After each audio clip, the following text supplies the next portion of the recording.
Welcome everyone to our today's presentation. I am your host, Chris Jackson, and with me is Josh Thompson. Today we're talking about a very relevant topic, the coronavirus relief bill that was recently passed in Congress. It's going to affect a lot of business owners, and we're excited to share some of this breaking information with you that's going to be relevant to your business in this next tax year and when the time that we're in right now. So we're going to go ahead and start. Just before that, I wanted to remind you, I'm Chris Jackson. I work with Cambridge Financial Group, and I help businesses and individuals with risk management, retirement planning, helping them insure their business and protect what matters most. And with me is Josh Thompson. Josh, you want to share a little bit about yourself? Yeah, happily. Try not to talk too long, but Joshua Thompson, I own Thompson Tax Group, but we really help businesses with the tax preparation, but more so on the tax planning side of things, working with them throughout the year, putting into place tax strategies, tax structures to really help them out, keep more money basically in the business. Is kind of a little bit about us. And like Chris was saying earlier, it's Veteran Education Series. We're veterans giving back to veterans or anyone else that's just looking for some free information. We're here to kind of give it for you guys. Yeah, for sure. And if this is your first time with us, right, we're going to be doing segments on various topics and just giving some relevant information to business owners. So feel free to write down in the chat. We're going to be monitoring live the chat box on this presentation that we're doing. And so if you have any questions, feel free to reach out to us either during or after the event. So with that, let's go right into it, Josh. So first question is there a second round of PPP funding and can I receive it? Yeah, let's dive right into it. So there is a second round of PPP. And if you're long as you're eligible for it, you can receive the second round of PPP. And there's also, they actually allocated some funds set aside for anyone that didn't receive the first round of PPP. And you can receive the first round of PPP. They started that yesterday, January 11th, at the time of us filming this. And then if you want to receive the second round, they're actually starting that tomorrow, January 13th, where they'll open that up. I've noticed a lot of banks are really trying to cater to the clients that they currently have rather than new clients in that area, but it is starting to open up and you could qualify for it. To be eligible for the first time, if this is your first time going after it, to be eligible, you need 500 or less full-time or equivalent employees. You need to have been impacted by COVID in some way, some shape or form. You need to have a business, obviously. You could be a sole proprietor or independent contractor. A lot of people don't know that, but they actually can qualify for the PPP loan as well. And then your business has to be in business before February 15th, 2020 to qualify for both of these loans. And then the second one, if this is your second time going after it, really this time around, they changed the number around. You need 300 or less full-time or equivalent employees, and you needed to completely use or exhausted your first round draw, or at least have plans to fully exhaust it. Then they have the loan application open until March 31st, 2021. You need to prove that you had a 25% reduction in gross revenue compared to 2019 quarter, meaning that if you in quarter 3, 2019, you had $10,000, and then quarter 3, 2020, you had $7,500, then you have a 25% reduction in revenue and you could qualify for the PPP loan. And they threw a little caveat in there as well that most people don't know is you cannot have received the first round of PPP funding in the last 90 days, which honestly, I don't think that's going to be a problem for anyone because they closed that back in August 8th, I think it was 2020. So I kind of talked a little bit about the eligibility and the second and first round of it, Chris. Yeah, that's interesting. I think that's something that maybe people didn't realize that, you had to have that business for a longer period of time. People that may be starting their business may have thought it is a great opportunity to kind of accelerate their business, but I see the government is trying to work around people just starting a business to get free money out of the government. So that makes a lot of sense. So yeah, okay, awesome. Well, next question we got here is, what are the changes in the second round of funding? Yeah, so they made some changes last year that a lot of you guys probably know about. to the first round of funding.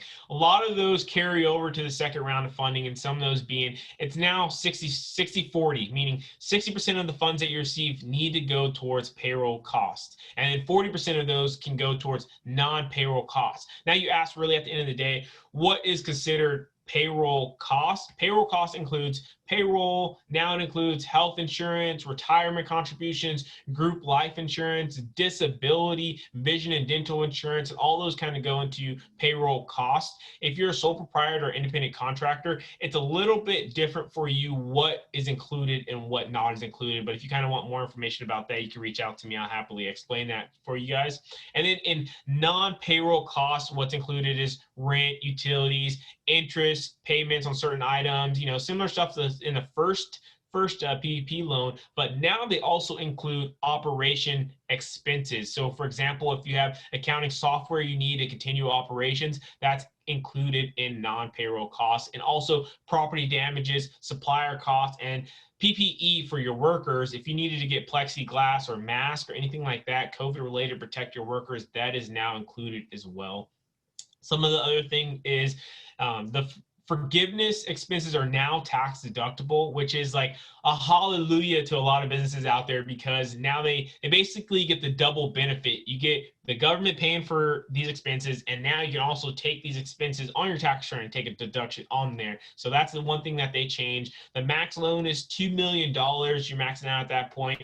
They also included a quick loan forgiveness application for anyone that has a loan out of less than $150,000. It's right now they say, and we'll see if that changes, that the forgiveness application is one page. You just submit it, and they should be able to forgive your loan a lot quicker than anything above the $150,000 mark. And then you can now use the employee retention credit with the PPP loan, and we'll talk a little bit about that, getting more into it. But it's icing on the cake, giving that one plus now the PPP expenses are tax deductible. Yeah, and that makes a lot of sense.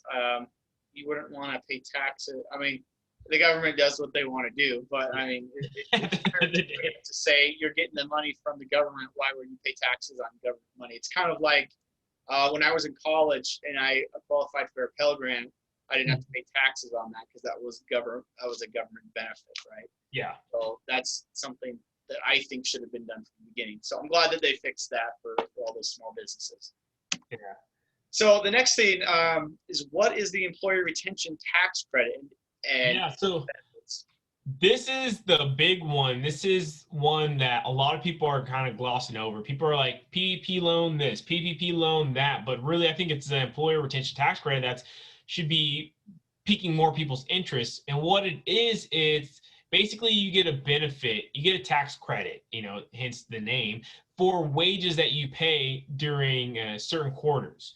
And it got split into three sections. You got section 206 that involves if you're eligible for 2020, section 207 if you're eligible for 2021. And there's another section, but it won't really apply to anyone. It's based on disaster effects and items like that.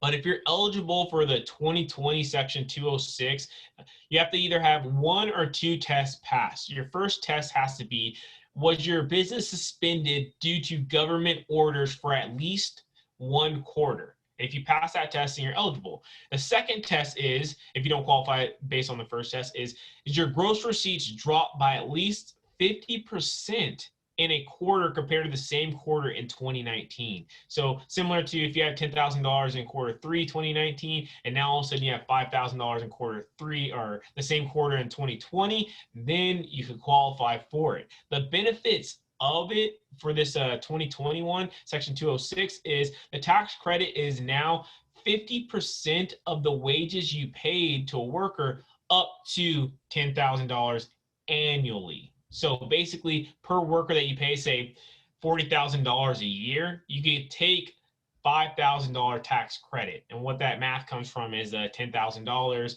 that it limits you plus 50% of that $5,000 tax credit, which is a dollar for dollar reduction in your tax, which is great.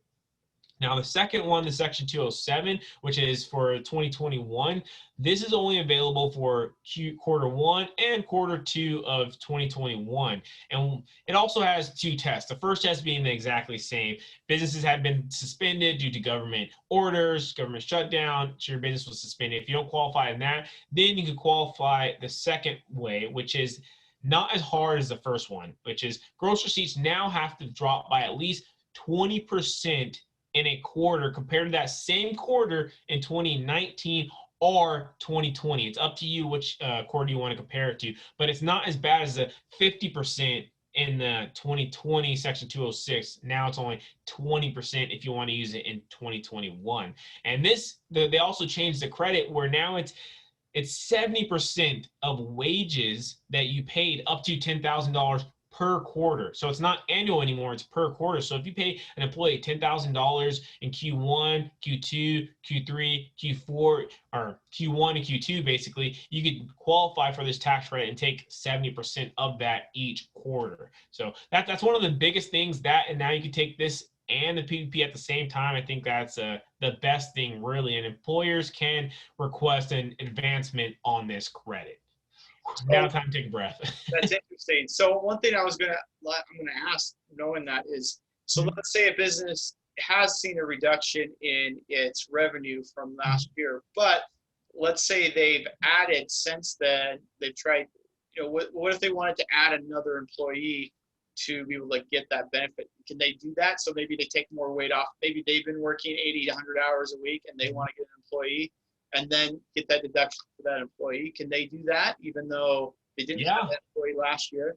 They can definitely do that. As long as you qualify, you had those, you're suspended, or you had the 50% or 20%, depending on when you're qualifying for reduction in revenue. If you want to hire that new employee and get this credit, it's a good way to maybe hire a child to come work for you for a little bit, push some of the income shifting, some of the tax planning we do, income shift to their tax bracket, and then maybe you can qualify for the credit as well. So it's almost like you're double dipping again, but in this case, you're using some tax planning rather than just letting it happen to you and being reactive or being proactive. So that's one thing that, a little tip that you guys could use as well. Yeah, that's great. Awesome. So let's go with the next question is, are there any other changes for the new bill that will affect business owners? Yeah, there's a ton of small things here and there that they change, and I'll kind of just rifle off a bunch of them for you guys just to kind of know. And if you want me to expand on them or ask about them, just feel free to reach out to me. I'll happily talk to you guys about them. But for those of you guys that know, and I won't dive too much into it, the paid sick and family leave credit was extended to March 31st, 2021, which is basically a dollar for dollar credit for wages as well, kind of similar to that employee retention credit, but just in a different way.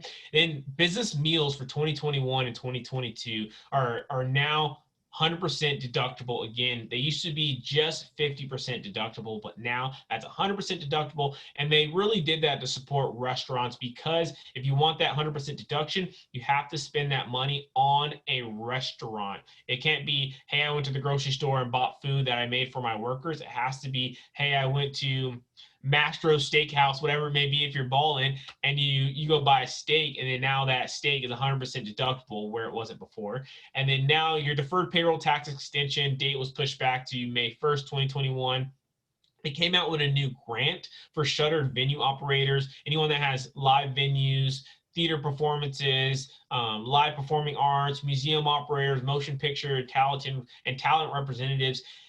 They came out with a grant for them to help them out. Unemployment got continued through March 14th, 2021 at $300 each week. The charitable deductions, that's a benefit. It used to be $300 per return. Now it's $300 per person. So even if you're using the standard deduction, you could take a $300 per person charitable contribution in cash up to $600 if you're married, filing jointly. So that's a new deduction available. Student loan deferrals in January 31st, 2021. And lastly, if you have an FSA account, you can now carry those funds forward to 2021 and 2022. So those are kind of the quick tips and quick things that have changed in this bill. I think the one that a lot of people are going to enjoy is the 100% deduction for meals is going to help, and that paid sick and family leave is probably going to help a large majority of businesses as well for that dollar for dollar credit for their taxes.